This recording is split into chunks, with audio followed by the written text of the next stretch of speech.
اور کبھی سبق آموز واقعات سناتا ہے۔ تو یعنی جو نصیحت کرنے والا ہے، اصلاح کرنے والا ہے، سمجھانے والا ہے، وہ مختلف انداز اختیار کرتا ہے۔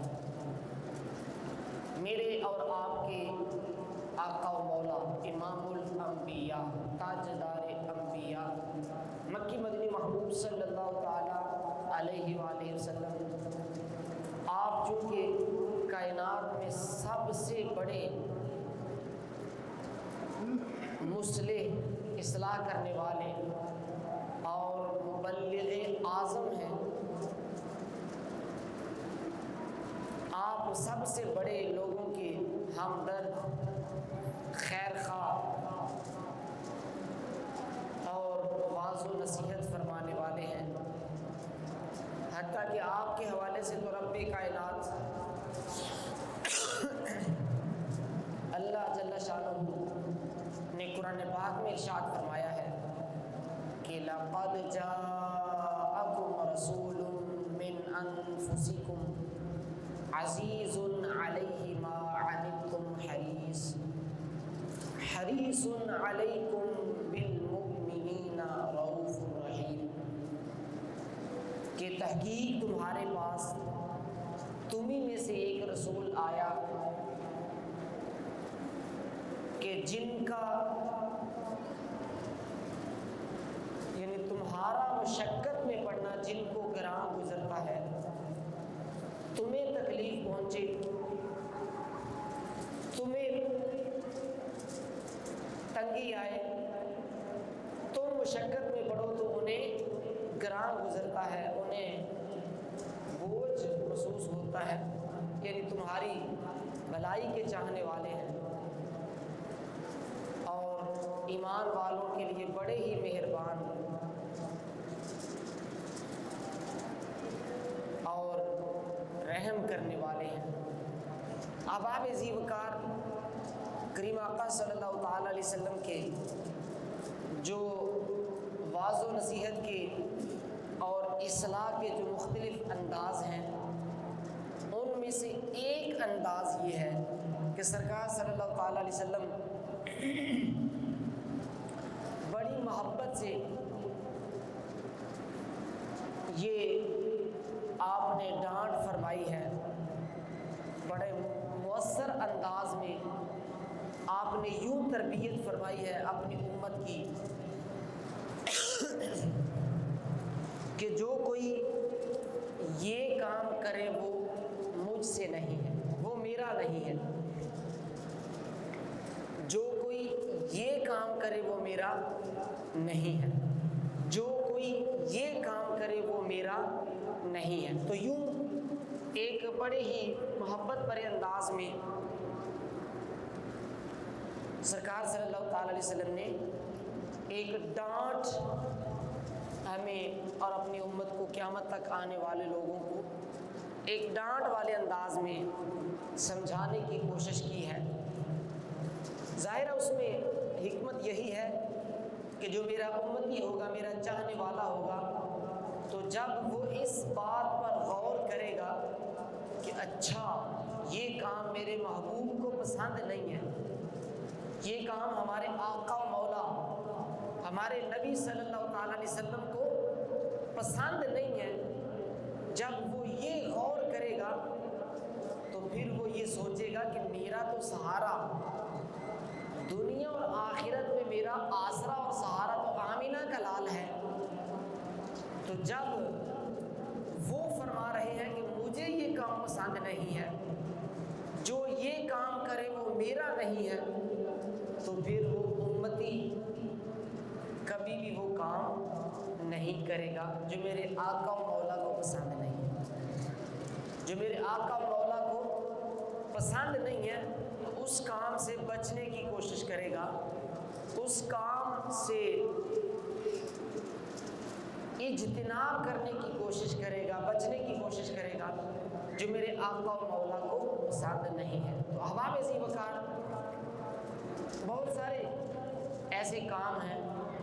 بہت ساری ایسی چیزیں ہیں جن کے حوالے سے میرے آقا و مولا امام الانبیاء تاجدار انبیاء مکی مدنی محبوب صلی اللہ تعالیٰ علیہ وسلم نے یوں ارشاد فرمایا ہے کہ جو یہ کام کرے وہ میرا نہیں ہے، وہ ہم میں سے نہیں ہے، جو یہ کام کرے وہ ہم میں سے نہیں ہے۔ ان میں سے چند کام میں عرض کرتا ہوں۔ ایک تو یہ ہے کہ کریم آقا صلی اللہ تعالیٰ علیہ وسلم نے بے جا حمایت کرنے والے، جو ناحق کسی معاملے میں کسی کی حمایت کرتا ہے، تو اس حوالے سے کریم آقا صلی اللہ تعالیٰ علیہ وسلم نے ارشاد فرمایا جو عصبیت کی طرف بلائے،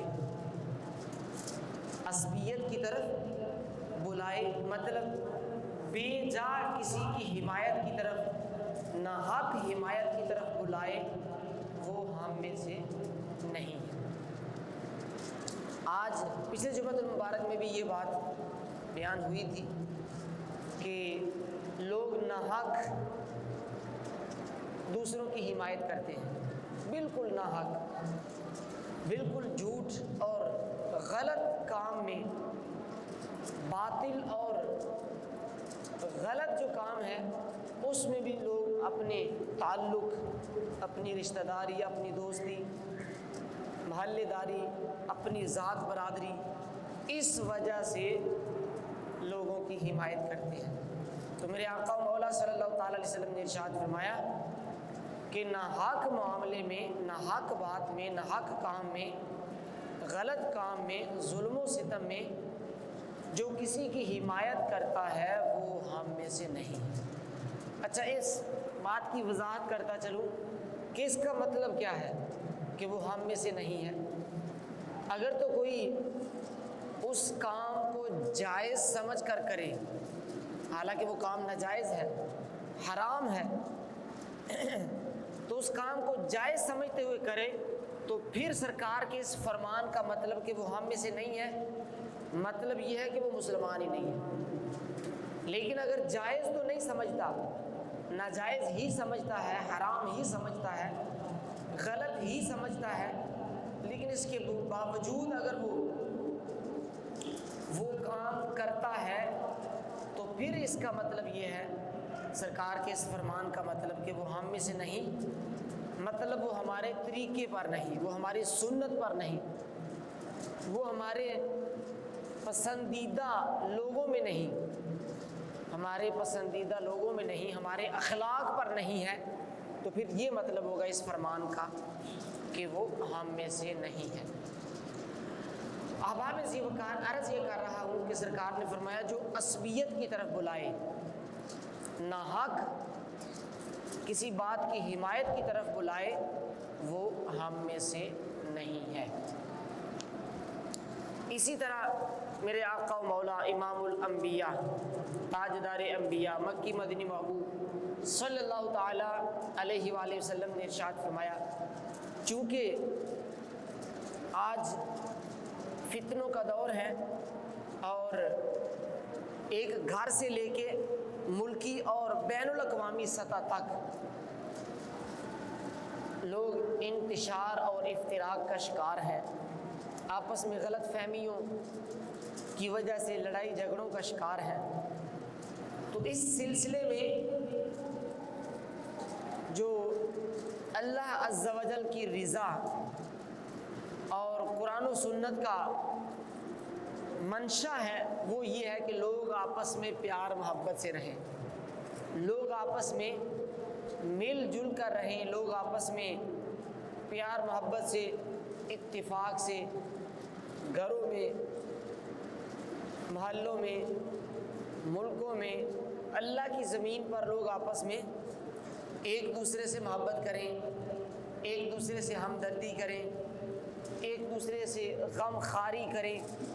تو یوں آپس میں پیار محبت سے رہیں۔ یہ اللہ عز و جل، اس کے پیارے حبیب اور قرآن و سنت کی یہ منشا ہے، قرآن و سنت یہ چاہتی ہے کہ لوگ آپس میں پیار محبت سے رہیں۔ یہی وجہ ہے کہ اس سلسلے میں تربیت بھی کی گئی ہے کہ لوگوں کو آپس میں ملاؤ، لوگوں کو آپس میں جوڑو، لوگوں کو توڑو نہ بلکہ جوڑو۔ توڑنے کی مذمت کی گئی ہے، لوگوں کو لڑانے کی مذمت کی گئی ہے، اس کی سزائیں بیان کی گئی ہیں، اور لوگوں کو جوڑنے، آپس میں پیار محبت سے رہنے کی فضیلتیں بیان کی گئی ہیں، اس کی اہمیت اور اس کی قدر و قیمت بیان کی گئی ہے۔ تو احباب ذی وقار اس سلسلے میں میاں بیوی بالخصوص، اسی طرح غلام اور آقا، ان کے درمیان جو پھوٹ ڈلواتا ہے، ان کے درمیان جو جدائی ڈلواتا ہے، ان کے درمیان جو لڑائی جھگڑا کرواتا ہے، اس کے حوالے سے حدیث پاک میں کریم آقا صلی اللہ تعالی علیہ وسلم نے ارشاد فرمایا کہ جو میاں بیوی کے درمیان جھگڑا کروائے، پھوٹ ڈلوائے، ناراضگی کروائے، یا پھر آقا اور غلام کے درمیان پھوٹ ڈلوائے، ان کے درمیان لڑائی جھگڑا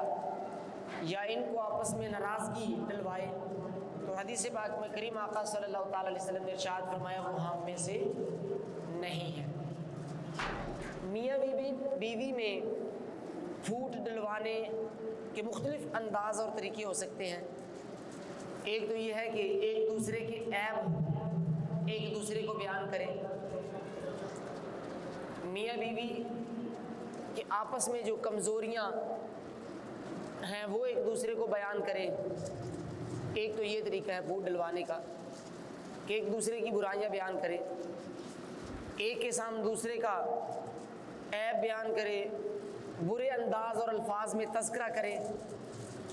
پھر ایک طریقہ یہ بھی ہے کہ کسی کی بیوی کے سامنے دوسرے لوگوں کی، دوسرے بندوں کی تعریف کرے، یا پھر شوہر کے سامنے دوسری عورتوں کی تعریف کرے۔ تو یہ بھی میاں بیوی میں آپس میں پھوٹ ڈلوانے کا ایک انداز اور طریقہ ہے کہ اس طرح ان کی آپس میں جناب نفرت پیدا ہوگی اور یوں ان کا گھر اجڑ سکتا ہے۔ تو اس چیز کو بھی مد نظر رکھنا چاہیے اور ایسا کام نہیں کرنا چاہیے۔ احباب ذی وقار، اسی طرح جن چیزوں کے حوالے سے کریم آقا صلی اللہ تعالی علیہ وسلم نے یوں ارشاد فرمایا کہ وہ ہم میں سے نہیں، تو ان میں سے ایک یہ ہے کہ بدشگونی لینا۔ زمانہ جاہلیت میں چونکہ قرآن و حدیث اور اللہ رسول پر ایمان تو تھا نہیں ان لوگوں کا، اللہ رسول پر ایمان نہیں تھا، تو جو ذہن میں آیا، جو دل میں آیا، اسی کو عقیدہ اور نظریہ بنا لیا۔ یہ لوگوں کا طریقہ تھا، پہلے لوگوں کا زمانہ جاہلیت میں۔ گھر سے نکلے، کالی بلی آگے سے گزر گئی اور قدرتی اس دن کوئی نقصان بھی ہو گیا، تو اب یہ عقیدہ اور نظریہ بنا لیا کہ جناب صبح نکلا تھا، کالی بلی گزری تھی میرے سامنے سے، لگتا ہے اسی وجہ سے نقصان ہوا ہے، لگتا ہے اسی وجہ سے نقصان ہوا ہے، تو یوں اسے ہی عقیدہ اور نظریہ بنا لیا، جبکہ قرآن و سنت میں اس طرح کی بدشگونی لینا یہ جائز نہیں ہے، منع کیا گیا ہے۔ حدیث پاک میں کریم آقا صلی اللہ تعالی علیہ وسلم نے ارشاد فرمایا کہ بدشگونی لینے والا اور جس کے لیے بدشگونی لی گئی اور وہ اس کی تصدیق بھی کرے، تو فرمایا وہ ہم میں سے نہیں ہے، وہ ہم میں سے نہیں ہے بدشگونی لینے والا۔ تو اب کئی طرح سے بدشگونی جو ہے وہ لی جاتی ہے، مختلف انداز اور طریقے ہیں اس کے۔ بعض لوگ جناب دائیں ہاتھ میں خارش ہوئی تو کہتے ہیں جی پیسے آئیں گے، دائیں ہتھیلی پہ خارش ہوئی تو کیا ہے جی نظریہ یا لوگوں کی ایک سوچ کیا ہے، پیسے آئیں گے۔ اچھا بائیں ہاتھ میں خارش ہوئی، اب بعض لوگوں کے ذہن میں ہے کہ جی پیسے جائیں گے۔ اچھا اسی طرح دائیں آنکھ پھڑکی تو اس کے حوالے سے کوئی نظریہ اور عقیدہ بنا لینا کہ جناب کوئی نقصان ہوگا یا کوئی نفع ہوگا، بائیں آنکھ پھڑکی تو کوئی نقصان ہوگا، تو یہ سب باتیں محض باتیں ہیں سنی سنائی، حقیقت سے ان کا کوئی تعلق نہیں ہے، شریعت سے ان کا کوئی تعلق نہیں ہے۔ تو احباب ذی وقار عرض یہ کر رہا ہوں کہ برا شگون لینا، اچھا فلاں دن یہ کام نہیں کرنا، فلاں مہینے میں یہ کام نہیں کرنا، اچھا محرم میں شادی نہیں کرنی، یا منگل والے دن یہ کام نہیں کرنا، اچھا خالی کینچی چلائیں گے تو اس سے لڑائی جھگڑا ہوگا، یا کسی کی کنگھی استعمال کریں گے تو لڑائی جھگڑا ہوگا، تو یوں الٹے سیدھے جناب عقائد اور نظریات بنا لینا، ان کو فالو کرنا، تو قرآن و حدیث میں اس کی اجازت نہیں ہے، ہمارے دین میں اس کی اجازت نہیں ہے۔ میرے آقا و مولا صلی اللہ تعالیٰ علیہ وسلم نے ہمیں جو تعلیم دی ہے وہ یہ ہے کہ ہم اللہ عز و جل پر بھروسہ رکھیں اور اسی کی بارگاہ میں دعا اور التجا کریں، ان چیزوں کی کوئی حقیقت اور کوئی حیثیت نہیں ہے۔ بہرحال اسی طرح ظالم حکمرانوں کی ظلم اور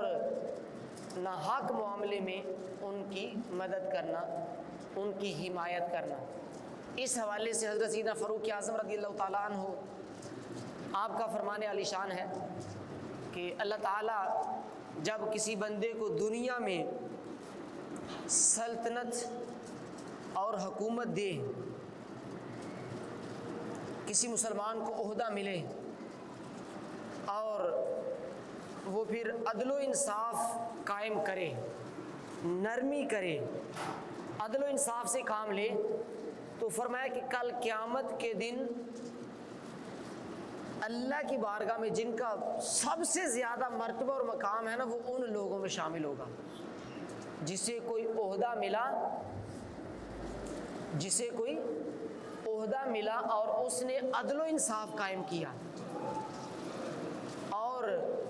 لوگوں سے، مخلوق سے ہمدردی کی، ان سے نرمی کی، ان کی بھلائی والے کام کیے، تو فرمایا کہ وہ کل قیامت کے دن فضیلت والے لوگوں میں ہوگا، بلند درجے والے لوگوں میں ہوگا۔ اور وہ شخص جسے کوئی عہدہ ملا، جسے کوئی منصب ملا اور اس نے لوگوں پر ظلم کیا، دین اسلام کو نافذ نہ کیا، عدل و انصاف نہ کیا، تو فرمایا کل قیامت کے دن وہ بدترین لوگوں میں ہوگا، کل قیامت کے دن وہ بدترین لوگوں میں ہوگا۔ احباب ذی وقار یہ عہدہ اور یہ منصب اور یہ جناب حکمرانی، آج کل لوگوں نے اسے بڑا منافع والا کاروبار بنا لیا ہے، بہت زبردست بزنس بنا لیا ہے۔ آپ دیکھتے ہیں کہ جناب کروڑوں روپیہ لگا کے لوگ الیکشن لڑتے ہیں، کروڑوں روپیہ لگا کے، کیوں؟ پھر کروڑوں سے وہ اربوں حاصل کرتے ہیں، اربوں وہ ہڑپ کرتے ہیں، اربوں وہ جناب خورد برد کرتے ہیں، یعنی یہ کاروبار بنا لیا ہے، سیاست حکمرانی یہ لوگوں نے کاروبار بنا لیا، حالانکہ یہ اتنی بڑی ذمہ داری ہے، اتنی بڑی ذمہ داری ہے۔ ابھی آپ نے سنا کہ اگر تو کوئی عدل و انصاف کرتا ہے تو پھر وہ فضیلت پا گیا، پھر وہ بلند درجہ حاصل کر لیا، لیکن اگر عدل و انصاف نہ کیا، اگر قرآن و سنت کو نافذ نہ کیا، لوگوں سے ہمدردی، بھلائی اور لوگوں کی بہتری والے کام نہ کیے، بدترین لوگوں میں وہ اٹھایا جائے گا، شامل ہوگا، اس کا حشر انتہائی برے لوگوں میں ہوگا۔ تو احباب ذی وقار یہ بہت بڑی ذمہ داری ہے جسے لوگوں نے آج صرف اور صرف دنیا کمانے کا ذریعہ بنایا ہوا ہے۔ کریم آقا صلی اللہ تعالیٰ علیہ وسلم نے ارشاد فرمایا، حدیث پاک کا مضمون و مفہوم ہے، میرے آقا صلی اللہ تعالیٰ علیہ وسلم نے غیب کی خبر دیتے ہوئے، غیب کی خبر دیتے ہوئے میرے آقا صلی اللہ تعالیٰ علیہ وسلم نے ارشاد فرمایا کہ میرے بعد ایک زمانہ آئے گا کہ حکمران ایسے حکمران ہوں گے جو میری سیرت اور میری سنت پر عمل نہیں کریں گے. توجہ ہے، میرے بعد ایک زمانہ آئے گا کہ ایسے حکمران آئیں گے، ایسے حکمران ہوں گے کہ جو میری سنت میری سیرت پر عمل نہیں کریں گے. فرمایا جو کوئی ان کے جھوٹ میں ان کا ساتھ دے، ان کے جھوٹ کو سچ کہے اور ظلم و زیادتی میں ان کا ساتھ دے گا، ظلم و زیادتی میں ان کا ساتھ دے گا، تو فرمایا کہ وہ نہ وہ مجھ سے ہے نہ میں اس سے ہوں. یعنی میرا اس سے کوئی تعلق نہیں ہے، وہ مجھ سے نہیں ہے، وہ میرے طریقے پر نہیں ہے. اور فرمایا کہ وہ کل قیامت کے دن میرے حوض کوثر پر نہیں آئے گا. اللہ اکبر. جو کوئی ان دنیا پرست اور ان ظلم و زیادتی کرنے والے حکمرانوں کی حمایت کرے گا، جو ان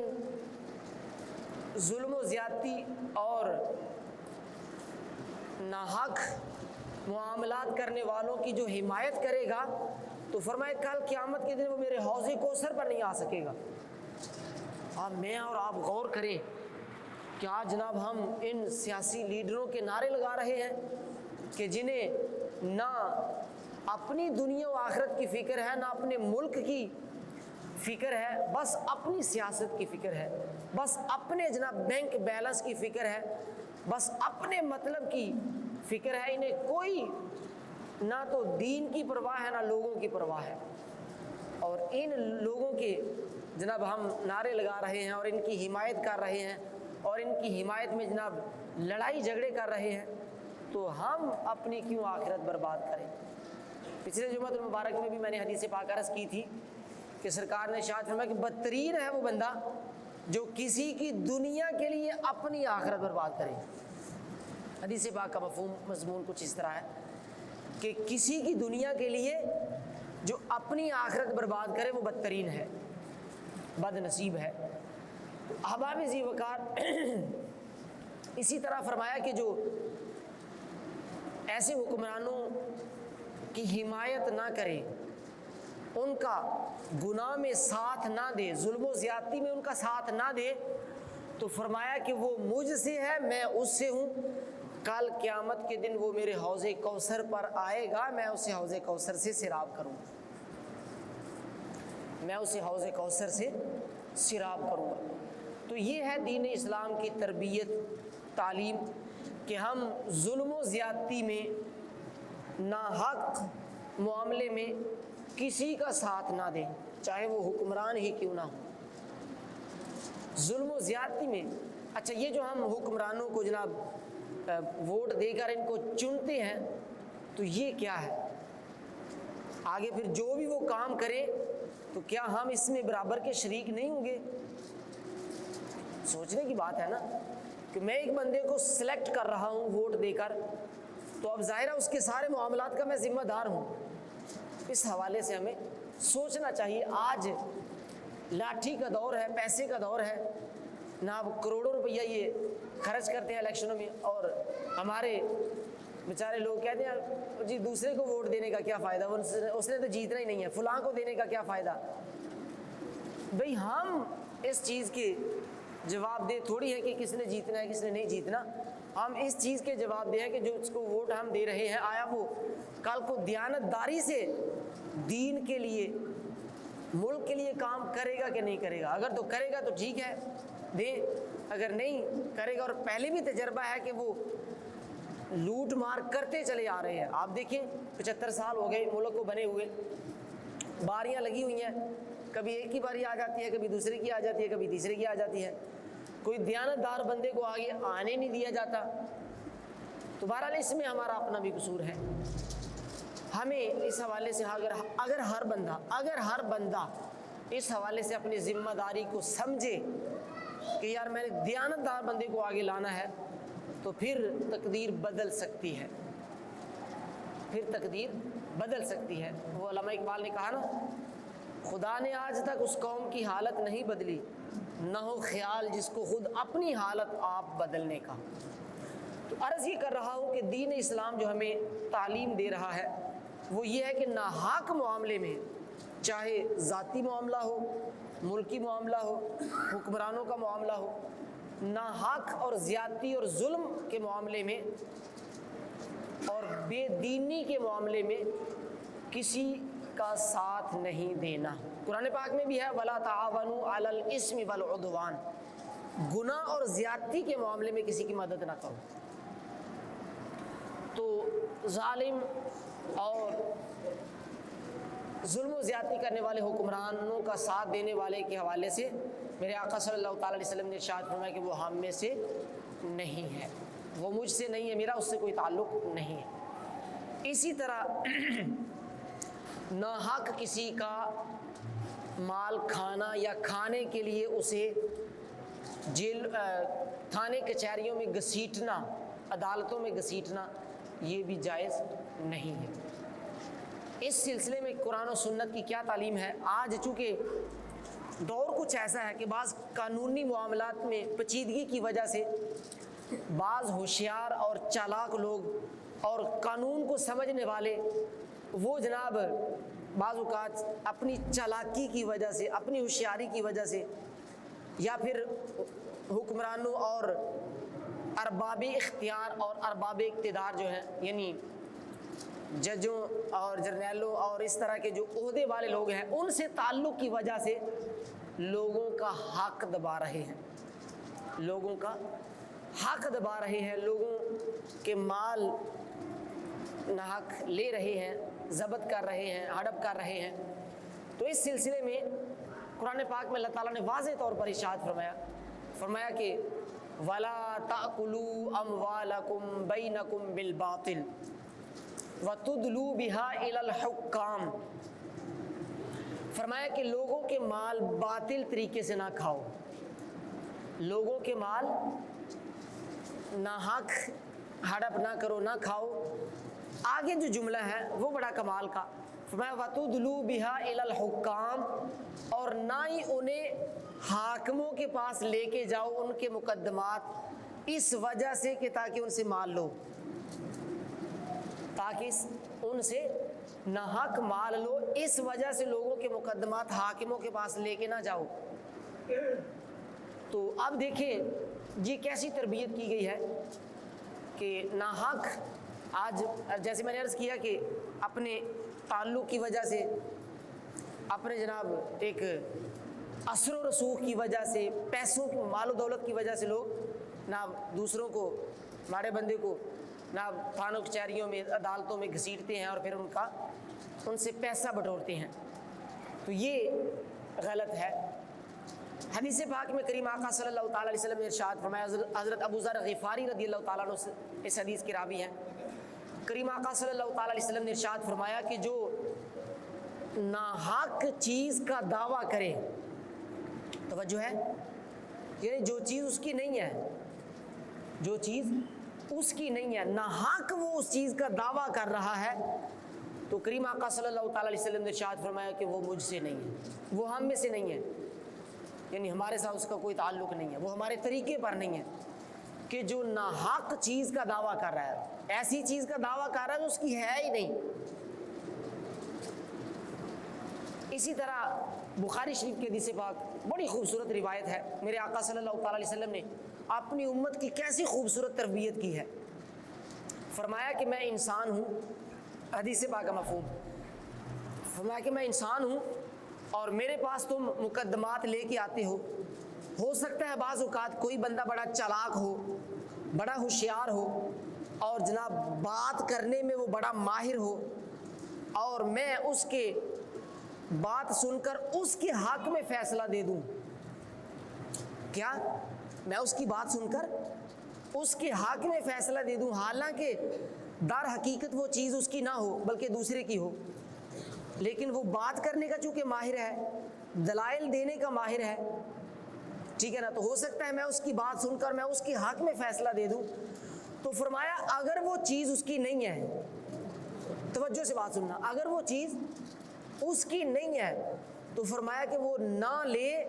وہ یہ سمجھے کہ میں اسے جہنم کی آگ کا ٹکڑا دے رہا ہوں، میں اسے جہنم کی آگ کا ٹکڑا دے رہا ہوں، اگرچہ میں اس کے حق میں فیصلہ کر رہا ہوں لیکن یہ چیز اس کی نہیں ہے، دوسرے کی ہے، لیکن میں ظاہری طور پر چونکہ اس کی باتوں کو سن کر اس کے حق میں فیصلہ دے رہا ہوں،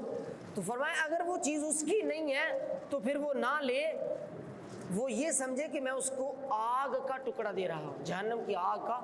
ٹکڑا دے رہا ہوں۔ اچھا، یہ چونکہ سرکار صلی اللہ تعالیٰ علیہ وسلم نے تو امت کے لیے اصول بتانے تھے نا، تو یہ قیامت تک آنے والے سارے لوگوں کے لیے یہ ایک اصول بیان کر دیا کہ چونکہ کوئی بھی جج ہے، کوئی بھی فیصلہ کرنے والا قاضی ہے، تو اس نے تو ظاہری صورتحال کو دیکھ کے فیصلہ کرنا ہے۔ اب اسے کوئی ٹھیک ہے نا اوپر سے الہام تھوڑا ہو جانا ہے، وہی تھوڑی آ جانی ہے کہ یہ بندہ حق پر ہے اور یہ حق پر نہیں ہے، اس نے تو ظاہری صورتحال دیکھ کے فیصلہ کرنا ہے۔ لیکن میرے آقا صلی اللہ تعالیٰ علیہ وسلم نے قیامت تک لوگوں کی تربیت فرما دی کہ تم نے وہ چیز اگر تمہاری نہیں ہے تو پھر تم نے لینی نہیں ہے، اگرچہ فیصلہ تمہارے حق میں ہو گیا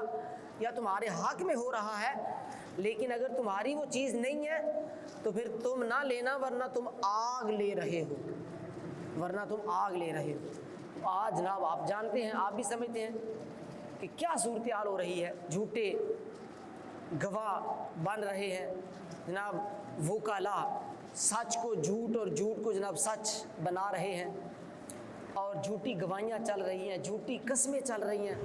اللہ کی پناہ نہ جانے کیا کیا ہو رہا ہے۔ احباب ذی وقار، یہ تو چند روزہ زندگی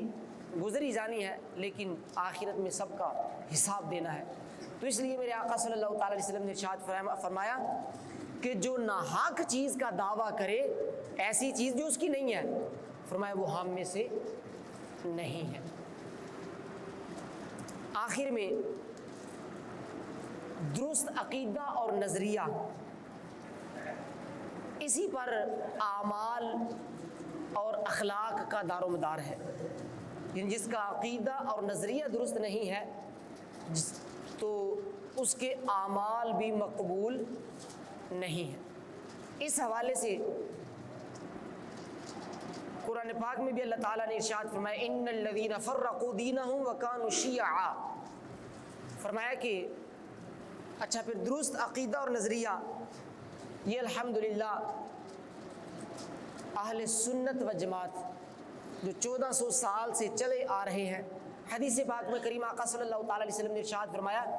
میری امت گمراہی پر جمع نہیں ہوگی، میری امت گمراہی پر جمع نہیں ہوگی۔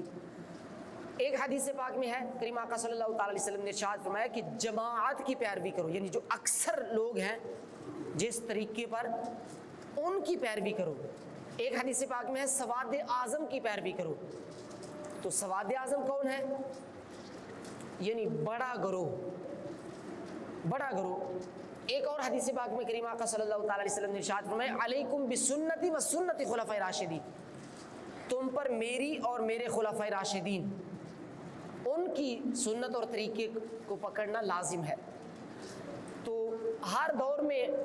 ایک بڑی جماعت جو ہے وہ حق پر رہی ہے، اور وہ بڑی جماعت الحمدللہ اہل سنت و جماعت ہے جو ہمیشہ حق پر رہے ہیں۔ تو لوگ اس جماعت سے علیحدہ ہوتے گئے اور فرقوں میں بٹ گئے، جس کی مذمت قرآن پاک میں اور احادیث میں بیان ہوئی۔ قرآن پاک میں وَاعْتَصِمُوا بِحَبْلِ اللَّهِ جَمِيعًا، فرمایا کہ اللہ کی رسی کو مضبوطی سے تھام لو۔ اللہ کی رسی کیا ہے؟ قرآن و حدیث۔ اور اسی طرح کریم آقا صلی اللہ تعالیٰ علیہ وسلم نے فرمایا جماعت کو لازم پکڑ لو، یعنی بڑے گروہ کی پیروی کرو۔ تو الحمدللہ بڑا گروہ جو ہے وہ مسلک اہل سنت و جماعت ہے۔ تو اس لیے اسی عقیدے نظریے اور اسی مسلک پر قائم رہنا ہے، اسی کو فالو کرنا ہے۔ آج جو طرح طرح کے فتنے اور فرقے بن گئے ہیں تو ان کی طرف بالکل بھی توجہ نہیں کرنی اور کسی کی باتوں میں نہیں آنا۔ سوشل میڈیا کا دور ہے جناب، ہمارے نوجوان بعض اوقات کبھی اس کی سن تو کبھی اس کی سن تو کبھی اس کی سن، تو یوں پھر جناب اپنے عقیدے اور نظریے کو چھوڑ بیٹھتے ہیں۔ تو اپنے عقیدے اور نظریے کو نہیں چھوڑنا، مسلک اہل سنت و جماعت پہ قائم اور دائم رہنا ہے۔ الحمدللہ یہی سچا سچا اور بزرگوں کا جو 1400 سال سے چلا آ رہا ہے یہی عقیدہ اور نظریہ ہے۔ اگر آج کوئی اٹھ کے کہہ دے جناب یہ جو 1400 سال سے بزرگ سارے چلے آ رہے ہیں یہ سب غلط تھے اور میں ٹھیک ہوں، تو آپ سمجھ سکتے ہیں کہ پھر گویا جو 1400 سال سے بزرگوں سے دین چلا آ رہا ہے اگر وہ سب غلط ہے تو پھر یہ مطلب ہے وہ سارا دین ہی غلط ہو گیا۔ تو اس بیچارے نے دین کہاں سے سیکھ لیا؟ جو آج پیدا ہو رہا ہے اس نے یہ دین پھر کہاں سے نیا گاڑ لیا؟ اگر 1400 سال سے جو بزرگوں سے دین چلا آ رہا ہے وہ سارے غلط تھے اور یہ جناب صحیح ہے، جیسے انجینئر محمد علی مرزا جیسے لوگ جناب آج بالکل نیائی فرقہ اور دین بنا کے بیٹھ گئے ہیں، تو میں کہتا ہوں کہ اگر تو جو کہہ رہا ہے یہ درست ہے تو پھر یہ 1400 سال سے جو دین چلا آ رہا تھا وہ سارے غلط تھے، تو یہ تجھ تک دین کہاں سے پہنچ گیا؟ تو اس لیے بزرگوں کی تعلیمات جو 1400 سال سے صحابہ کے دور سے سرکار صلی اللہ تعالی وسلم سے چلی آ رہی ہیں وہی درست اور حق ہیں۔ آج جو نئے نئے فتنے پیدا ہو گئے ہیں ان سے بچیں، اپنے دین ایمان کو بچائیں۔ اللہ تعالی ہم سب کو عمل کی توفیق عطا فرمائے، آمین وما علیہ الا اللہ۔